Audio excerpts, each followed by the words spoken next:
Kirti Kisan union ਜ਼ਿਲ੍ਹਾ ਮੋਗਾ ਦੇ 4 ਬਲਾਕਾਂ ਦੇ ਕਿਸਾਨਾਂ ਦੇ ਜਥੇ ਸੂਬਾ ਪ੍ਰਧਾਨ ਨਿਰਭੈ ਸਿੰਘ ਢੁੱਡੀਕੇ ਦੀ ਅਗਵਾਈ ਹੇਠ ਮੋਗਾ ਦੀ ਅਨਾਜ ਮੰਡੀ ਚੋਂ 4 ਬੱਸਾਂ ਦਾ ਕਾਫਲਾ ਦਿੱਲੀ ਲਈ ਰਵਾਨਾ ਹੋਇਆ। ਇਸ ਕਾਫਲੇ ਵਿੱਚ ਵੱਡੀ ਗਿਣਤੀ ਵਿੱਚ ਔਰਤਾਂ ਵੀ ਮੌਜੂਦ ਸਨ।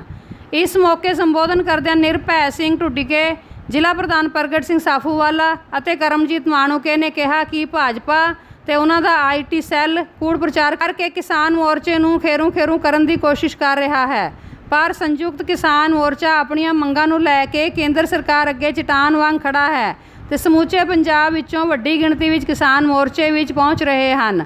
ਆਗੂਆਂ ਨੇ ਕਿਹਾ ਕਿ ਸੰਘਰਸ਼ ਨੂੰ ਜਿੱਤਣ ਲਈ ਜਿੰਨਾ ਸਮਾਂ ਵੀ ਲੱਗੇਗਾ, ਕਿਸਾਨ ਉਨੀ ਦੇਰ ਤੱਕ ਦਿੱਲੀ ਦੇ ਬਾਰਡਰਾਂ ਤੇ ਡਟੇ ਰਹਿਣਗੇ ਅਤੇ ਜਿੱਤ ਪ੍ਰਾਪਤ ਕਰਕੇ ਹੀ ਘਰਾਂ ਨੂੰ ਪਰਤਣਗੇ।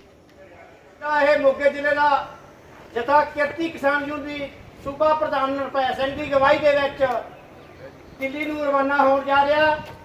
ਇਹ ਸਾਰੇ ਜ਼ਿਲ੍ਹੇ ਦੇ ਵਿੱਚੋਂ ਅਸੀਂ ਬੱਸਾਂ ਭਰ ਕੇ ਸੂਬਾ ਪ੍ਰਧਾਨ ਨਿਰਭੈ ਸਿੰਘ ਢੁੱਡੀਕੇ ਦੀ ਅਗਵਾਈ ਦੇ ਵਿੱਚ ਦਿੱਲੀ ਮੋਰਚੇ ਵਿੱਚ ਸ਼ਾਮਲ ਹੋਣ ਜਾ ਰਹੇ ਹਾਂ। ਆਪਣਾ ਇੱਕ ਫੈਸਲਾ ਹੋਇਆ ਸੀ ਪਿਛਲੇ ਦਿਨ ਸੰਯੁਕਤ ਮੋਰਚੇ ਦਾ, 28, 29 ਤੇ 30 ਤਰੀਕ ਨੂੰ, ਜਿਸ ਤਰ੍ਹਾਂ ਆਪਾਂ 25 ਨਵੰਬਰ ਨੂੰ ਦਿੱਲੀ ਗਏ ਸੀ, ਉਸੇ ਤਰ੍ਹਾਂ ਮੋਰਚੇ ਨੂੰ ਦੁਆਰਾ ਜਥੇਬੰਦ ਕਰਕੇ ਪਿੰਡਾਂ ਦੇ ਵਿੱਚੋਂ ਤੋਰਨਾ ਹੈ। ਅੱਜ ਸਾਰੇ ਪੰਜਾਬ ਤੋਂ ਜਥੇ ਆ ਜਿਹੜੇ ਉਹ ਦਿੱਲੀ ਤੋਂ ਰਵਾਨਾ ਹੋ ਰਹੇ ਆ। ਮੋਗੇ ਜ਼ਿਲ੍ਹੇ ਤੋਂ ਇਹ 4 ਬੱਸਾਂ ਦਾ ਕਾਫਲਾ ਭਰ ਕੇ ਦਿੱਲੀ ਨੂੰ ਪਹੁੰਚ ਰਿਹਾ ਤੇ ਮੈਨੂੰ ਬਹੁਤ ਖੁਸ਼ੀ ਦੀ ਗੱਲ ਹੈ ਵੀ ਲੋਕਾਂ 'ਚ ਅਜੇ ਕੋਈ ਉਤਸ਼ਾਹ ਨਹੀਂ ਮੱਠਾ ਹੋਇਆ। ਲੋਕ ਚਾਹੁੰਦੇ ਆ ਵੀ ਇਸ ਮੋਰਚੇ ਨੂੰ ਜਿੱਤਿਆ ਜਾਵੇ, ਕਿਸੇ ਵੀ ਰੂਪ ਦੇ ਵਿੱਚ ਇਹ ਮੋਰਚਾ ਪਿੱਛੇ ਨਾ ਜਾਵੇ। ਲੋਕਾਂ ਨੇ ਕੰਮ ਧੰਦੇ ਆਪਦੇ ਨਿਬੇੜ ਲਿਆ, ਨਿਬੇੜ ਕੇ ਅੱਜ ਮੋਗੇ ਜ਼ਿਲ੍ਹੇ ਤੋਂ ਇੱਕ ਵੱਡਾ ਜੱਥਾ ਇੱਕ ਸਾਡੇ ਜ਼ਿਲ੍ਹਾ ਪ੍ਰਧਾਨ ਪ੍ਰਗਟ ਸਿੰਘ ਦੀ ਅਗਵਾਈ ਦੇ ਵਿੱਚ ਦਿੱਲੀ ਨੂੰ ਜਾ ਰਿਹਾ ਤੇ ਮੈਨੂੰ ਬਹੁਤ ਖੁਸ਼ੀ ਆ। ਆਉਣ ਵਾਲੇ ਦਿਨਾਂ 'ਚ ਜਿਹੜੇ ਪਿੰਡ 'ਚ ਰਹਿੰਦੇ ਆ ਉਹ ਵੀ ਦਿੱਲੀ ਨੂੰ ਹੀਰਾ ਖਿੱਚਣਗੇ। ਮੋਗੇ ਜ਼ਿਲ੍ਹੇ ਨੇ ਪਹਿਲਾਂ ਵੀ ਬਹੁਤ ਵੱਡਾ ਹਿੱਸਾ ਪਾਇਆ ਉੱਥੇ ਤੇ ਮੈਨੂੰ ਆਸ ਹੈ ਕਿ ਆਉਣ ਵਾਲੇ ਦਿਨਾਂ 'ਚ ਤਨ ਮਨ ਧਨ ਦੇ ਨਾਲ ਪੂਰੀ ਜ਼ੋਰ ਲਾ ਕੇ ਇਹ ਮੋਰਚੇ ਦੇ ਵਿੱਚ ਸ਼ਾਮਲ ਹੋਣਗੇ।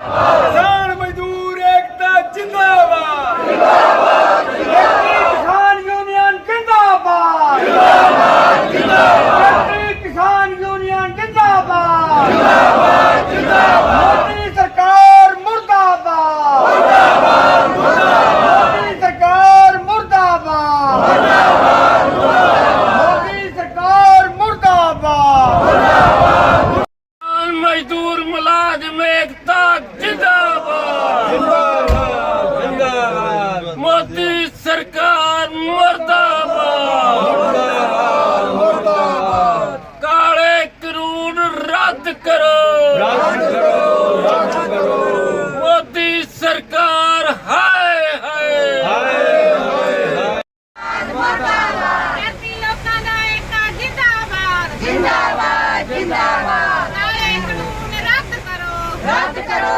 ਰੱਦ ਕਰੋ, ਕਾਲੇ ਕਾਨੂੰਨ ਰੱਦ ਕਰੋ, ਰੱਦ ਕਰੋ, ਰੱਦ ਕਰੋ।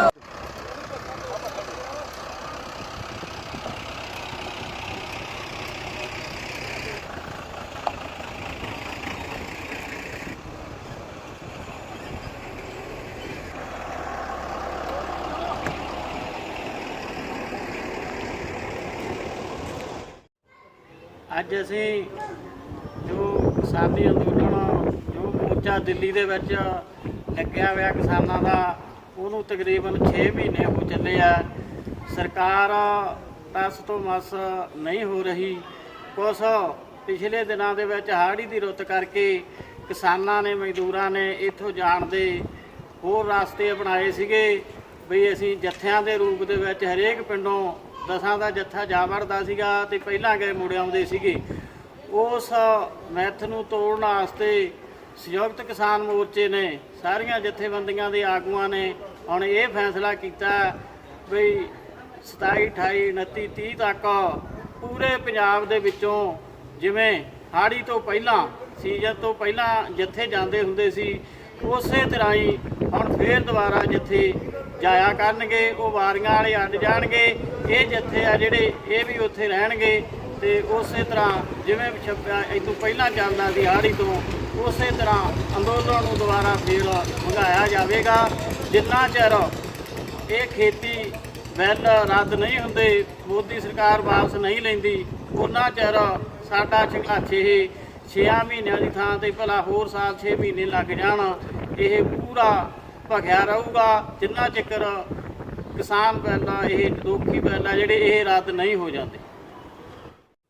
ਇਹ ਅਸੀਂ ਸੰਯੁਕਤ ਮੋਰਚੇ ਦੇ ਤੌਰ ਤੇ ਫੈਸਲਾ ਕੀਤਾ ਸੀ 28, 29 ਤੇ 30 ਤਰੀਕ ਨੂੰ ਸਾਰੇ ਪੰਜਾਬ 'ਚੋਂ, ਜਿਵੇਂ ਅਸੀਂ 25 ਨਵੰਬਰ ਨੂੰ ਗਏ ਸੀ ਉਸੇ ਤਰ੍ਹਾਂ ਦੁਆਰਾ ਫਿਰ ਜੱਥੇ ਤੋਰੇ ਜਾਣੇ ਆ, ਤਾਂ ਕਿ ਜਿਹੜਾ ਕੋਈ ਹਾੜੀ ਦੇ ਸੀਜ਼ਨ 'ਚ ਕੁਛ ਉੱਥੇ ਲੋਕ ਘਟੇ ਸੀ ਉਹਨਾਂ ਨੂੰ ਉਹ ਪੂਰਾ ਕਰਨਾ। ਉਦੋਂ ਵੀ ਵੱਡਾ ਇਕੱਠ ਅਸੀਂ ਉੱਥੇ ਦੁਆਰਾ ਕਰਨਾ ਤੇ ਜਿਹੜਾ ਸਾਡੇ 6 ਮਹੀਨੇ ਪੂਰੇ ਹੋਣ ਵਾਲੇ ਆ ਹੋ ਗਏ ਆ 26 ਤਰੀਕ ਨੂੰ, ਤੇ ਮੋਦੀ ਨੂੰ ਗੱਦੀ ਤੇ ਬੈਠਿਆ 7 ਸਾਲ ਹੋ ਗਏ ਆ ਤੇ ਇਹਦੇ ਅਸੀਂ ਵਿਰੋਧ ਦੇ ਵਿੱਚ ਹੁਣ ਇਹ ਸਾਡੀ ਲੜਾਈ ਆ। ਸਾਨੂੰ ਇਹ ਲੱਗਦਾ ਮੋਦੀ ਇਹਦਾ ਕੋਈ ਹੱਲ ਕੱਢ ਕੇ ਰਾਜ਼ੀ ਨਹੀਂ। ਸਾਡੀ ਸਿੱਧੀ ਲੜਾਈ ਜਿਹੜੇ ਹਿੰਦੁਸਤਾਨ ਦੇ ਕਾਰਪੋਰੇਟ ਨੇ, ਹੁਣ ਅਸੀਂ ਜਿਸ ਤਰ੍ਹਾਂ ਬੀਜੇਪੀ ਨਾਲ ਕਈ ਸੂਬਿਆਂ ਦੇ ਵਿੱਚੋਂ ਸਫਾਇਆ ਕੀਤਾ, ਇਸੇ ਤਰ੍ਹਾਂ ਅਸੀਂ ਇੱਧਰ ਉੱਤਰੀ ਜ਼ੋਨ ਦੇ ਵਿੱਚੋਂ ਬੀਜੇਪੀ ਦਾ ਸਫਾਇਆ ਕਰਾਂਗੇ, ਇਹਨਾਂ ਨੂੰ ਘਰਾਂ ਤੋਂ ਬਾਹਰ ਨਿਕਲਣਾ ਬੰਦ ਕਰਾਂਗੇ ਤੇ ਆਉਣ ਵਾਲੇ ਅਸੀਂ ਮਹੀਨਿਆਂ ਦੇ ਵਿੱਚ ਬੀਜੇਪੀ ਦੇ ਨੱਕ 'ਚ ਦਮ ਲਿਆ ਦਿਆਂਗੇ। ਇਹ ਲੜਾਈ ਅਸੀਂ ਉਦੋਂ ਤੱਕ ਲੜਨੀ ਆ ਜਦੋਂ ਤੱਕ ਤਿੰਨੇ ਕਾਨੂੰਨ ਵਾਪਸ ਨਹੀਂ ਹੋ ਜਾਂਦੇ, MSP ਦੀ ਗਰੰਟੀ ਨਹੀਂ ਹੋ ਜਾਂਦੀ। ਜਿੰਨਾ ਮਰਜ਼ੀ ਲੰਮਾ ਚੱਲੇ, 6 ਮਹੀਨੇ ਹੋ ਗਏ, ਸਾਨੂੰ ਇਹ ਲੱਗਦਾ ਇਹ ਮੋਦੀ ਦੇ ਨਾਲ ਜਾਊਗਾ। ਜਿੰਨਾ ਚਿਰ ਮੋਦੀ ਨੂੰ ਗੱਦੀ ਤੋਂ ਨਹੀਂ ਲਾਇਆ ਜਾਂਦਾ ਉਹਨਾਂ ਚਿਰ ਇਸ ਘੋਲ ਨੇ ਸਮਾਪਤ ਨਹੀਂ ਹੋਣਾ। ਪੰਜਾਬ ਦੇ ਕਿਸਾਨਾਂ ਦੀ ਇਸੇ ਵਿੱਚ ਹੀ ਭਲਾਈ ਆ ਕਿ ਉਹ ਵੱਧ ਤੋਂ ਵੱਧ ਸ਼ਿੱਦਤ ਦੇ ਨਾਲ ਇਸ ਘੋਲ ਨੂੰ ਲੜਨ ਤੇ ਇਹਨੂੰ ਛੇਤੀ ਤੋਂ ਛੇਤੀ ਅਸੀਂ ਜਿੱਤ ਪ੍ਰਾਪਤ ਕਰੀਏ। ਇਹੀ ਸਾਡਾ ਜਿਹੜਾ ਹੈਗਾ ਵੀ ਆਉਣ ਵਾਲੇ ਦਿਨਾਂ 'ਚ ਅਸੀਂ ਇਸ ਘੋਲ ਨੂੰ ਹੋਰ ਤੇਜ਼ ਕਰਾਂਗੇ। ਅੱਜ ਸੰਯੁਕਤ ਕਿਸਾਨ ਮੋਰਚੇ ਦੇ ਸੱਦੇ ਤੇ ਕਿਰਤੀ ਕਿਸਾਨ ਯੂਨੀਅਨ ਦਾ ਮੋਗੇ ਜ਼ਿਲ੍ਹੇ ਦਾ ਬਹੁਤ ਵੱਡਾ ਜੱਥਾ ਸਿੰਘੂ ਬਾਰਡਰ ਨੂੰ ਦਾਣਾ ਮੰਡੀ ਮੋਗਾ ਤੋਂ ਰਵਾਨਾ ਹੋ ਰਿਹਾ ਤੇ ਪਿਛਲੇ ਸਮੇਂ ਦੇ ਵਿੱਚ 26 ਮਈ ਨੂੰ ਜਦੋਂ ਮੋਰਚੇ ਨੂੰ ਦਿੱਲੀ ਬਾਰਡਰਾਂ ਤੇ 6 ਮਹੀਨੇ ਪੂਰੇ ਹੋ ਗਏ ਸੀਗੇ ਤਾਂ ਅਸੀਂ ਕਾਲੀਆਂ ਝੰਡੀਆਂ ਬੰਨ੍ਹ ਕੇ ਕਿਰਤੀ ਕਿਸਾਨ ਯੂਨੀਅਨ ਦੀ ਅਗਵਾਈ ਦੇ ਵਿੱਚ ਬਹੁਤ ਵੱਡੇ ਪੱਧਰ ਤੇ ਬਲਾਕ ਪੱਧਰੀ ਟਰੈਕਟਰ ਮਾਰਚ ਇੱਥੇ ਕੀਤੇ ਸੀ ਤੇ ਉਹਨਾਂ ਟਰੈਕਟਰ ਮਾਰਚਾਂ ਨੇ ਤੇ ਜਿਹੜੇ ਅੱਜ ਦੇ ਜੱਥੇ ਜਾ ਰਹੇ ਆ ਇਹਨਾਂ ਨੇ ਇੱਕ ਗੱਲ ਜਿਹੜੀ ਆ ਉਹ ਸਾਫ਼ ਕਰਤੀ ਆ ਕਿ ਬੀਜੇਪੀ ਦਾ IT ਸੈੱਲ, ਏਜੰਸੀਆਂ ਤੇ ਕੁਝ ਕੁ ਹੋਰ ਵੱਖਰੇ ਵੱਖਰੇ ਸ਼ਰਾਰਤੀ ਅਨਸਰ, ਕੋਈ ਅਕਾਲੀਆਂ 'ਚ ਕੋਈ ਕਾਂਗਰਸੀਆਂ 'ਚ IT ਸੈੱਲ ਦੇ ਰਾਹੀਂ ਜਿਹੜੇ ਕੰਮ ਕਰਦੇ ਪਏ ਆ ਉਹਨਾਂ ਨੇ ਪੂਰੀ ਬਾਹ ਲਾ ਕੇ ਮੋਰਚੇ ਨੂੰ ਬਦਨਾਮ ਕਰਨ ਦੀ ਕੋਸ਼ਿਸ਼ ਕੀਤੀ। ਕਿਤੇ ਕਹਿਤਾ ਵੀ ਇਹ ਜਥੇਬੰਦੀਆਂ ਨਹੀਂ ਲੈ ਕੇ ਗਈਆਂ ਤਾਂ ਨੌਜਵਾਨ ਲੈ ਗਏ ਆ, ਕਿਤੇ ਇਹ ਕਹਿਤਾ ਵੀ ਇਹ ਲੀਡਰਸ਼ਿਪ ਤਾਂ ਪੁੱਟੀ ਹੋ ਗਈ ਆ। ਉਹਨਾਂ ਨੇ ਪੂਰੀ ਆਪਦੀ ਬਾਹ ਲਾ ਲਈ। ਪਰ ਜਿਹੜਾ ਅੱਜ ਦਾ ਇਹ ਜੱਥਾ ਇੱਥੋਂ ਰਵਾਨਾ ਹੋ ਰਿਹਾ, ਇਕੱਲਾ ਇੱਥੋਂ ਹੀ ਨਹੀਂ ਵੱਖ-ਵੱਖ ਜ਼ਿਲ੍ਹਿਆਂ ਦੇ ਵਿੱਚੋਂ ਜੱਥੇ ਸਿੰਘੂ ਬਾਰਡਰ ਟਿਕਰੀ ਨੂੰ ਰਵਾਨਾ ਹੋ ਰਹੇ ਆ। ਇਹਨਾਂ ਜੱਥਿਆਂ ਨੇ ਇਹਨਾਂ ਸਾਰੇ ਲੋਕਾਂ ਦੇ ਭਰਮ ਭੁਲੇਖੇ ਜਿਹੜੇ ਉਹ ਦੂਰ ਕਰਤੇ ਆ। ਦੂਸਰਾ, ਪਿਛਲੇ ਸਮੇਂ ਦੇ ਵਿੱਚ ਇੱਕ ਹੋਰ ਜਿਹੜੀ ਆ ਸ਼ਰਾਰਤ ਭਾਜਪਾ ਨੇ ਕੀਤੀ ਆ ਕਿਸਾਨਾਂ ਮਜ਼ਦੂਰਾਂ ਦਾ ਆਪਸ 'ਚ ਪਖੇੜਾ ਖੜਾ ਕਰਨ ਵਾਸਤੇ, ਕਿਉਂਕਿ ਬੀਜੇਪੀ ਪੰਜਾਬ ਤੋਂ ਬਾਹਰ ਹਿੰਦੂ ਤੇ ਮੁਸਲਮਾਨਾਂ ਦੇ ਨਾਮ ਤੇ ਵੰਡੀਆਂ ਪਵਾਉਂਦੀ ਆ। ਪੰਜਾਬ ਦੇ ਵਿੱਚ ਉਹਨਾਂ ਦਾ ਪੁਰਾਣਾ ਇੱਕ ਤਰੀਕਾ ਵੀ ਮਜ਼੍ਹਬੀ ਸਿੱਖਾਂ ਤੇ ਜੱਟਾਂ ਦੀ ਲੜਾਈ ਬਣਾ ਕੇ ਇਹਨਾਂ ਨੂੰ ਅਸਲ ਮੁੱਦਿਆਂ ਤੋਂ ਪਾਸੇ ਕਰ ਦਿਓ ਤੇ ਪਿਛਲੇ ਸਮੇਂ 'ਚ ਇਹ ਕੋਸ਼ਿਸ਼ ਹੋਈ ਵੀ ਆ। ਕਈ ਜਥੇਬੰਦੀਆਂ ਦਾ ਨਾਮ ਵਰਤ ਕੇ ਇਹ ਖਬਰਾਂ ਲੱਗ ਚੁੱਕੀਆਂ ਕਿ ਰਿਜ਼ਰਵੇਸ਼ਨ ਦਲਿਤਾਂ ਦੀ ਖਤਮ ਹੋਣੀ ਚਾਹੀਦੀ ਆ ਜਾਂ ਜਿਹੜੇ ਆ ਮਜ਼ਦੂਰ ਆ ਇਹ ਕਿਸਾਨ ਵੀ ਮਜ਼ਦੂਰਾਂ ਵਰਗੇ ਹੋ ਜਾਣਗੇ, ਇਹਨਾਂ ਦੀਆਂ ਜ਼ਮੀਨਾਂ ਚਲੀਆਂ ਜਾਣੀਆਂ। ਇਸ ਤਰ੍ਹਾਂ ਦੀਆਂ ਅਫਵਾਹਾਂ ਫੈਲਾ ਕੇ ਮਜ਼ਦੂਰਾਂ ਨੂੰ ਜਿਹੜੀ ਚਿੱਟੇ ਦਿਨ ਵਾਂਗੂ ਸਾਫ਼ ਹਕੀਕਤ ਆ ਕਿ ਇਹ ਕਾਨੂੰਨ ਜਿੰਨੇ ਕਿਸਾਨੀ ਵਾਸਤੇ ਖਤਰਨਾਕ ਆ ਉਨੇ ਹੀ ਮਜ਼ਦੂਰਾਂ ਵਾਸਤੇ ਵੀ ਖਤਰਨਾਕ ਆ, ਕਿਉਂਕਿ ਜੇ ਇਹ ਕਾਨੂੰਨ ਆ ਗਏ ਤਾਂ ਜਨਤਕ ਵੰਡ ਪ੍ਰਣਾਲੀ ਖਤਮ ਹੋ ਜਾਣੀ ਆ, ਰਾਸ਼ਨ ਡੀਪੂਆਂ ਤੇ ਮਿਲਣ ਵਾਲਾ ਰਾਸ਼ਨ ਖਤਮ ਹੋ ਜਾਣਾ, ਸਸਤੇ ਭਾਅ ਤੇ ਜਿੰਨਾ ਅਨਾਜ ਅੱਜ ਮਿਲ ਰਿਹਾ FCA ਦੇ ਰਾਹੀਂ ਉਹ ਸਾਰਾ ਖਤਮ ਹੋ ਜਾਣਾ ਤੇ ਜਨਤਾ ਨੂੰ ਭੁੱਖਮਰੀ ਦੇ ਬੂਥੇ ਸਰਕਾਰ ਨੇ ਦੇ ਦੇਣਾ। ਇਸ ਕਰਕੇ ਮਜ਼ਦੂਰਾਂ ਵਾਸਤੇ, ਗਰੀਬਾਂ ਵਾਸਤੇ ਇਹ ਕਿਸਾਨੀ ਤੋਂ ਵੀ ਵੱਧ ਖਤਰਨਾਕ ਕਾਨੂੰਨ ਆ। ਇਹ ਗੱਲ ਜਚਾਉਣ ਵਾਸਤੇ, ਸਮਝਾਉਣ ਵਾਸਤੇ ਜਥੇਬੰਦੀਆਂ ਵੀ ਜ਼ੋਰ ਲਾ ਰਹੀਆਂ ਤੇ ਤੁਹਾਡੇ ਚੈਨਲ ਦੇ ਮਾਧਿਅਮ ਰਾਹੀਂ ਇੱਕ ਗੱਲ ਹੋਰ ਅਸੀਂ ਸਾਫ਼ ਕਰਨਾ ਚਾਹੁੰਦੇ ਆ ਕਿ ਕਈ ਵਾਰੀ ਇਹ ਅਫਵਾਹ ਫੈਲਦੀ ਹੈ ਕਿ ਮਜ਼ਦੂਰ ਤਾਂ ਓਡੀ ਗਿਣਤੀ 'ਚ ਜਾ ਨਹੀਂ ਰਹੇਗੇ। ਅਸੀਂ ਇਹ ਗੱਲ ਸਾਫ਼ ਕਰਨਾ ਚਾਹੁੰਦੇ ਆ ਕਿ ਇਹ ਘੋਲ ਕਿਸਾਨੀ ਲੀਡਰਸ਼ਿਪ ਦੀ ਅਗਵਾਈ ਦੇ ਵਿੱਚ ਲੜਿਆ ਜਾ ਰਿਹਾ।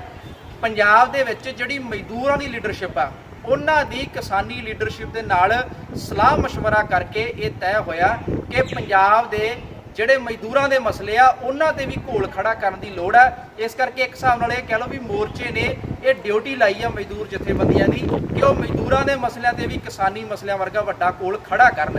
ਇਸ ਕਰਕੇ ਆਪਦੇ ਪੱਧਰ ਤੇ ਵੀ ਮਜ਼ਦੂਰ ਜਥੇਬੰਦੀਆਂ ਉਧਰ ਪਲਾਟਾਂ ਦਾ ਮਸਲਾ, ਪੰਚਾਇਤੀ ਜ਼ਮੀਨ ਦੇ ਤੀਜੇ ਹਿੱਸੇ ਦਾ ਮਸਲਾ, ਨਰੇਗਾ ਦਾ ਮਸਲਾ ਹੈਗਾ, ਬਿਜਲੀ ਬਿੱਲਾਂ ਦੀ ਮਾਫੀ ਦਾ ਮਸਲਾ, ਉਧਰੋਂ ਜ਼ੋਰ ਲਾਉਂਦੀਆਂ ਪਈਆਂ। ਪਰ ਸਾਰੀਆਂ ਮੰਗਾਂ ਮਸਲਿਆਂ ਦੇ ਸਾਰੇ ਇੱਕ ਆ। ਸਾਰਿਆਂ ਦਾ ਨਿਸ਼ਾਨਾ ਬੀਜੇਪੀ ਦੀ ਫਾਸ਼ੀ ਹਕੂਮਤ ਹੈ ਤੇ ਕੈਪਟਨ ਸਰਕਾਰ ਦੀਆਂ ਨਿੱਜੀਕਰਨ ਦੀਆਂ ਨੀਤੀਆਂ, ਉਹਦੇ ਖਿਲਾਫ ਜਿਹੜਾ ਸੰਘਰਸ਼ ਚੱਲਦਾ ਪਿਆ ਤੇ ਇਹ ਜਿਹੜਾ ਸੰਘਰਸ਼ ਆ ਆਖਰੀ ਜਿੱਤ ਤੱਕ ਜਿਹੜਾ ਉਹ ਜਾਰੀ ਰਹੂਗਾ। ਕਾਨੂੰਨ ਰੱਦ ਕਰਾ ਕੇ ਹੀ ਜਿਹੜਾ ਉਹ ਪੰਜਾਬ ਵਾਪਸ ਆਇਆ ਜਾਊ।